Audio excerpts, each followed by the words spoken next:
জোহার নমস্কার বন্ধুগণ, প্রথমেই তোমাদের সকলকে আবারও একটি নতুন ভিডিওতে অনেক অনেক স্বাগত জানাচ্ছি। আর আজকের ভিডিওর আলোচনার মূল বিষয় হতে চলেছে কি কারণে কুর্মী জাতিকে যে এসটি তালিকা সেই এসটি তালিকা থেকে বাদ দেওয়া হয়েছে, সেটিই কিন্তু আজকের এই পুরো ভিডিওতে আমরা জানার চেষ্টা করব। তো অবশ্যই বন্ধুগণ, তোমরা কিন্তু পুরো ভিডিওটি প্রথম থেকে শেষ অবধি দেখো। আর এ ব্যাপারে তোমাদের নিজস্ব কি মতামত রয়েছে, সেই মতামতও কিন্তু তোমরা নিচে কমেন্ট বক্সে কমেন্ট করে জানাতে ভুলবেন না। তো চলো প্রথমেই জেনে নেওয়া যাক এই কুর্মী জাতিকে এসটি লিস্টের যে বাইরে, সেই বাইরে কেন আনা হয়েছে, অর্থাৎ এসটি লিস্ট থেকে কেন বাদ দেওয়া হয়েছে। তোমাদেরকে প্রথমেই বলি, এই কুর্মী জাতিকে যে এসটি লিস্টে যে বাদ দেওয়ার এই প্রশ্নটাই হচ্ছে কিন্তু সবচেয়ে বড় ভুল প্রশ্ন। তার কারণ কি, ইতিহাস ঘাটলে দেখতে পাওয়া যায় যে যখন এসটি লিস্ট ভারতীয় সংবিধান রচনা করার পর 1950 সালের 6 সেপ্টেম্বর যখন এসটি লিস্ট তৈরি করা হয়, শিডিউল ট্রাইবদের যে লিস্ট তৈরি করা হয়, সেই সময় থেকেই কিন্তু কুর্মী জাতির যে এসটি লিস্ট, অর্থাৎ এই এসটি লিস্টে কিন্তু কুর্মী জাতির নাম নেই। অতএব যেহেতু এসটি লিস্ট তৈরি হওয়ার প্রথম থেকে কুর্মী জাতির নাম নেই সেখানে, তাই এসটি লিস্ট থেকে কিন্তু বাদ দেওয়ারও কিন্তু প্রশ্ন উঠছে না। তাহলে বন্ধুগণ, একটা বড় প্রশ্ন কিন্তু এখানে রয়েই গেল যে তাহলে এই কুর্মী জাতির যে এসটি হওয়ার যে ডিমান্ড, সেই ডিমান্ডটা কেন রয়েছে। তো এর ডিমান্ডের পেছনে কিন্তু একটা যে ইতিহাস, সেই ইতিহাস রয়েছে। এর ইতিহাসের দিকে তাকিয়ে দেখলে দেখতে পাওয়া যায় যে 1950 সালের 6 সেপ্টেম্বর যখন এসটি লিস্ট তৈরি হয়, এই এসটি লিস্ট তৈরির পেছনে কিন্তু একটা যে ভিত ছিল, যে ভিত বা যে সমস্ত জিনিসগুলির ওপর ভিত্তি করে এই এসটি লিস্ট তৈরি হয়েছিল, তার ইতিহাস ঘাটলে দেখতে পাওয়া যায় যে এসটি লিস্ট তৈরি হওয়ার ঠিক 70 থেকে 80 বছর আগে 1865 সালে ব্রিটিশ ভারতে কিন্তু একটা নতুন আইন তৈরি হয়। সেই আইনটার নাম ছিল কি না, হিন্দু উত্তরাধিকারী আইন। আর দেখা যায় এই হিন্দু উত্তরাধিকারী আইনের সাথে কিন্তু এই ছোটনাগপুরে বসবাসকারী যে বহু জাতি জনজাতির মানুষেরা রয়েছে, যাদের কিন্তু হিন্দু ধর্ম, সেই হিন্দু ধর্মের সাথে কিন্তু কোনো প্রকারে যে মিল নেই, তাই কিন্তু এনাদেরকে হিন্দু উত্তরাধিকারী আইনের যে বাইরে, সে বাইরে রাখা হয়। যার মধ্যে ছিল সাঁওতাল, ওরাং, হো, মুন্ডা, পান। ঠিক এই জাতি জনজাতিগুলির মতো কিন্তু কুর্মী জাতিকেও কিন্তু এই হিন্দু উত্তরাধিকারী আইনের বাইরে রাখা হয়েছিল। পরবর্তীকালে ব্রিটিশ ভারতে যে সেন্সাস হয়, অর্থাৎ যে জনগণনা হয়, 1872 থেকে 1931 সাল পর্যন্ত যতগুলি জনগণনা হয়েছে, প্রতিটি জনগণনাতেই কিন্তু দেখা যায় যে এই কুর্মী জাতিকে এই ব্রিটিশ পিরিয়ডে কিন্তু কোনো জায়গাতে প্রিমিটিভ ট্রাইব, কোনো জায়গাতে আবার অ্যানিমিস্ট, আবার কোথাও অ্যাবরিজিনাল ট্রাইব হিসাবে গণ্য করা হয়েছে। অর্থাৎ এই কুর্মী জাতিকে সাঁওতাল, মুন্ডা, ওরাও, হো, খাড়িয়া, ঘাসি, এই সমস্ত আদিবাসীদের সাথে কিন্তু আদিম যারা জনজাতি রয়েছে, সেই আদিম জনজাতিদের সাথে কিন্তু কুর্মী জাতিরও কিন্তু নাম রয়েছে। 1913 সালের যে সিমলা নোটিফিকেশন রয়েছে, সেখানেও কিন্তু এই কুর্মী জাতির নাম রয়েছে। ছোটনাগপুরের এই 13টি জাতি জনজাতির মধ্যে কিন্তু কুর্মী জাতিরও কিন্তু নাম রয়েছে।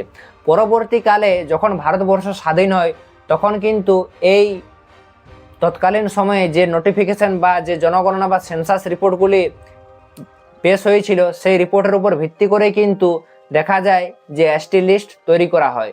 তো সেখান থেকে দেখা যায় যে এই 13টি জনজাতির মধ্যে একমাত্র কুর্মী জনজাতিকে কিন্তু যে এসটি, সেই এসটি লিস্টে কিন্তু আনা হয়নি। অর্থাৎ এসটি লিস্টে আনার প্রয়োজন ছিল, কারণ যেহেতু সাঁওতাল, ওরাং, কুর্মীর পাশাপাশি যে সমস্ত জাতি জনজাতিগুলি ছিল, সাঁওতাল, ওরাও, মুন্ডা, এই সমস্ত জাতিগুলি কিন্তু এসটি লিস্টে আনা হলো, কুর্মী জাতির কিন্তু এসটি লিস্টের নাম আনা হয়নি।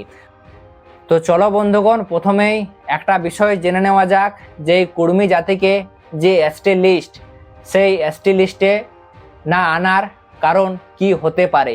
এ ব্যাপারে কিন্তু অনেকের মনেই অনেক ধরনের প্রশ্ন ঘোরাঘুরি করে। তার মধ্যে সবচেয়ে যে বড় প্রশ্নটি ঘোরাঘুরি করে, সেটি হচ্ছে কুর্মীরা নাকি ক্ষত্রিয় হতে চেয়েছিল, তাই এই কুর্মী জাতিকে যে শিডিউল ট্রাইব যে লিস্ট রয়েছে, সেই লিস্টে কিন্তু আনা হয়নি। এ ব্যাপারে কিন্তু অনেকের মনেই অনেক ধরনের প্রশ্ন রয়েছে। তো তোমাদেরকে প্রথমেই বলি যে যদি ইতিহাসের দিকে তাকিয়ে দেখা যায়, তাহলে দেখতে পাওয়া যায় যে কুর্মী জাতির বেশ কয়েকজন ছিলেন, যেমন নিরঞ্জন মাহাতো, এছাড়াও পঞ্চকোট রাজ, জ্যোতির্প্রসাদ সিংদেব, ওনারা যে পুরুলিয়াতে যে ঘাগর জোড়ি ঘাঘর জুড়িতে 1929 সালে একটা যে কর্মী মহাসভা, সেই কর্মী মহাসভার আয়োজন করা হয়েছিল, সেখানে উনি পুরোহিত্য করেন এবং দেখা যায় যে উনি নাকি ক্ষত্রিয় ধর্ম গ্রহণ করেছিলেন। এইরকম আরো কর্মী জাতি থেকে কিন্তু বেশ কয়েকজন, হাতে গোনা মাত্র কয়েকজন কিন্তু যারা ক্ষত্রিয়, সেই ক্ষত্রিয় হওয়ার চেষ্টা করেছিলেন তৎকালীন সময়ে। তো সেই কারণেই নাকি বলা হয় পুরা কুর্মী জাতিকে নাকি এর জন্য দায়ী করা হয়, যার জন্য নাকি এই পুরা কুর্মী জাতিকে কিন্তু এসটি তালিকা থেকে বাদ দেওয়া হয়েছিল। তো তোমাদেরকে বলে রাখি, এই ধারণাটি বন্ধুগণ পুরোপুরি ভুল। কারণ সেই সময় দেখা যায়, সেই সময় কেন বহু যুগ যুগ ধরেই দেখা যাচ্ছে একটা ধর্ম প্রসারের যে ব্যাপার, অর্থাৎ কখনো খ্রিস্টান ধর্মের প্রসার দেখেছি, কখনো আবার মুসলিম ধর্মের, কখনো আবার হিন্দু ধর্মের, বিভিন্ন জায়গায় বিভিন্ন ধর্মের কিন্তু প্রসার হয়েছে। যার ফলে দেখা যায় যে বিভিন্ন ধর্মাবলম্বী থেকে মানুষ এক ধর্ম থেকে আরেক ধর্ম গ্রহণ করেছে। এই ব্যাপারে কিন্তু তোমরা হয়তো সকলে বিভিন্ন নিউজ চ্যানেলে যা কিন্তু বর্তমানও অব্যাহত। অর্থাৎ তোমরা হয়তো বর্তমানের দিকেও যদি তাকিয়ে দেখো, তাহলে বর্তমানের দিকেও কিন্তু তাকিয়ে দেখলে দেখতে পাওয়া যায় যে বহু মানুষজন রয়েছে যারা দৈনন্দিন বিভিন্ন খবরের মাধ্যমে দেখবে, বিশেষ করে ঝাড়খণ্ডে অনেক আদিবাসী রয়েছেন, লিস্টেড আদিবাসী, যারা অনেকেই খ্রিস্টান ধর্ম গ্রহণ করেছে। তো যারা খ্রিস্টান ধর্ম গ্রহণ করেছে, মাত্র হাতে গোনা কয়েকজন খ্রিস্টান ধর্ম গ্রহণ করলে পুরো আদিবাসীদের কিন্তু আমরা খ্রিস্টান বলতে পারি না। আবার বেশ কয়েকজন খ্রিস্টান ধর্মাবলম্বী মানুষ যদি হিন্দু ধর্ম গ্রহণ করে, তাহলে কিন্তু পুরো খ্রিস্টান ধর্মাবলম্বী মানুষদেরকেও কিন্তু আমরা হিন্দু বলতে পারি না। আবার হিন্দু ধর্মের কয়েকজন যদি খ্রিস্টান ধর্ম গ্রহণ করে, ঠিক সেরকম কিন্তু পুরো হিন্দু ধর্মাবলম্বী মানুষদের আমরা কিন্তু খ্রিস্টান বলতে পারি না। ঠিক বন্ধুগণ, সেই রকম কুর্মী জাতির হাতে গোনা কয়েকজন ব্যক্তি নিজেকে ক্ষত্রিয় বা সামাজিক মর্যাদা, সামাজিক সম্মান বা মর্যাদা পাওয়ার জন্য যদি নিজেকে ক্ষত্রিয় বলে গণ্য করে থাকে, তার জন্য কিন্তু পুরো কুর্মী জাতিকে কিন্তু ক্ষত্রিয় বলা, এটি কিন্তু পুরোপুরি ভুল। কারণ একটা বিদ্যালয়ে যদি 100 থেকে ধরুন 100 জন ছাত্রছাত্রী একটা বিদ্যালয়ে পড়াশোনা করে, সেখানে 1 থেকে 2 জন ব্যক্তি যদি বা 1 থেকে 2 জন ছেলে মেয়ে ধরুন চুরি করেছে, কোনো একটা জিনিস চুরি করেছে, তার জন্য কি আমরা সারা বিদ্যালয়ের ছাত্রছাত্রীকে দায়ী করব? নিশ্চয়ই আমরা কিন্তু সারা বিদ্যালয়ের যারা ছাত্রছাত্রী রয়েছে তাদেরকে দায়ী করব না, আমরা নিশ্চয়ই দায়ী করব শুধুমাত্র যে 1 জন বা 2 জন ছেলে মেয়ে বিদ্যালয়ে কোনো জিনিস চুরি করেছে, তার জন্য কিন্তু আমরা পুরো বিদ্যালয়ের ছাত্রছাত্রীদের কিন্তু চোর বলতে পারি না।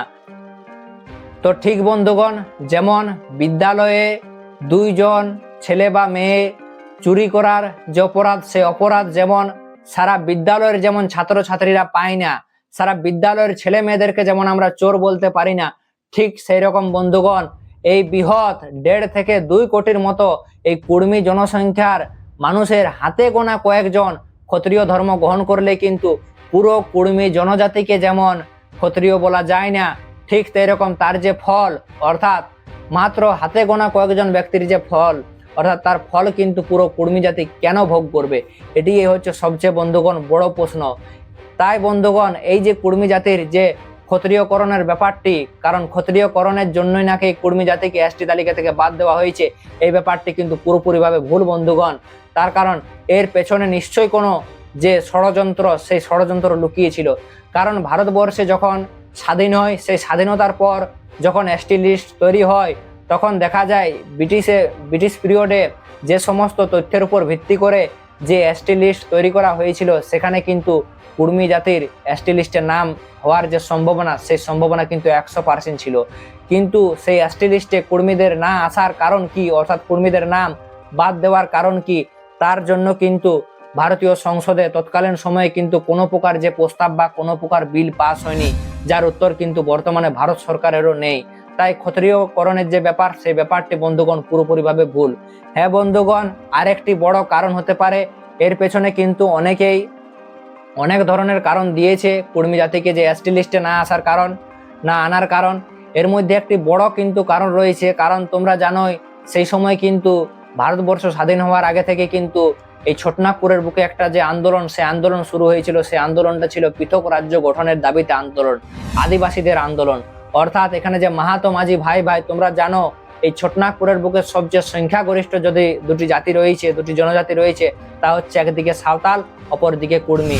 অর্থাৎ তখনকার দিনে কোথাও না কোথাও এই ঝাড়খণ্ড আন্দোলনকে দুর্বল করার জন্য বলা যেতে পারে এই ধরনের যে ষড়যন্ত্র, সেই ষড়যন্ত্র করা হয়েছিল। কুর্মী জাতিকে এসটি লিস্টে না আনার কিন্তু আরও একটি বড় যে কারণ, সেই কারণ কিন্তু বিভিন্ন রাজনৈতিক দলের নেতা থেকে বা বিভিন্ন কুর্মী নেতার কিন্তু বলে থাকেন, তা হচ্ছে কুর্মী জাতিকে যদি এসটি লিস্টে আনা হতো তাহলে ছোটনাগপুরের বুকে যে ছোটনাগপুরের মতো যে খনিজ সম্পদপূর্ণ যে এলাকা রয়েছে সেখানে যেভাবে বর্তমানে খননের নাম করে বা যেভাবে শিল্প কলকারখানা স্থাপনের নাম করে যেভাবে জমি সংগ্রহ করা হচ্ছে বা যেভাবে জমি লুট করা হচ্ছে তা কিন্তু মোটো অতটা সহজ হতো না যদি কুর্মীরা এসটি হতো। তাই হয়তো এই কুর্মী জাতিকে এই এসটি লিস্ট থেকে বাদ দেওয়া হয়েছে, অর্থাৎ কুর্মীদের যে জমি জায়গার যে লুট, সেই লুট কিন্তু আরো বেশি সহজ হয়ে উঠেছে। যদি কুর্মীরা যে এসটি লিস্টে যদি রইতো তাহলে হয়তো এই খনন বা এইভাবে যে বিভিন্নভাবে বলা যেতে পারে কখনো শিল্প কলকারখানার নাম করে কখনো ড্যাম তৈরির নাম করে যেভাবে কুর্মী জনজাতিদের মানুষদের যে উচ্ছেদের শিকার হতে হয়েছে তা কিন্তু মোটো সহজ হতো না যদি কুর্মী জাতিকে এসটি লিস্টে আনা হতো। তো এটিও কিন্তু বিভিন্ন কুর্মী জাতির নেতারা মনে করে থাকেন। তো যাই হোক বন্ধুগণ, কুর্মী জাতিকে কেন এসটি লিস্টে আনা হয়নি এ ব্যাপারে তোমাদের কি মতামত রয়েছে, সেই মতামত কিন্তু তোমরা অবশ্যই নিচে কমেন্ট বক্সে কমেন্ট করে জানাবে। কারণ অনেকেই এই ব্যাপারে কিন্তু জমির লুট, আবার অনেকেই কিন্তু যে ঝাড়খণ্ড আন্দোলন, সেই ঝাড়খণ্ড আন্দোলন দুর্বল করার, আবার কিন্তু এই ক্ষত্রিয়করণের কারণকে দায়ী করেছেন। এই ব্যাপারে তোমাদের কি মতামত, কি কারণে কুর্মী জাতির যে এসটি হওয়ার পেছনে মূল বাধা কি রয়েছে সে ব্যাপারে তোমাদের কি মতামত, তোমাদের মতামত কিন্তু অবশ্যই নিচে কমেন্ট বক্সে কমেন্ট করে জানাবে।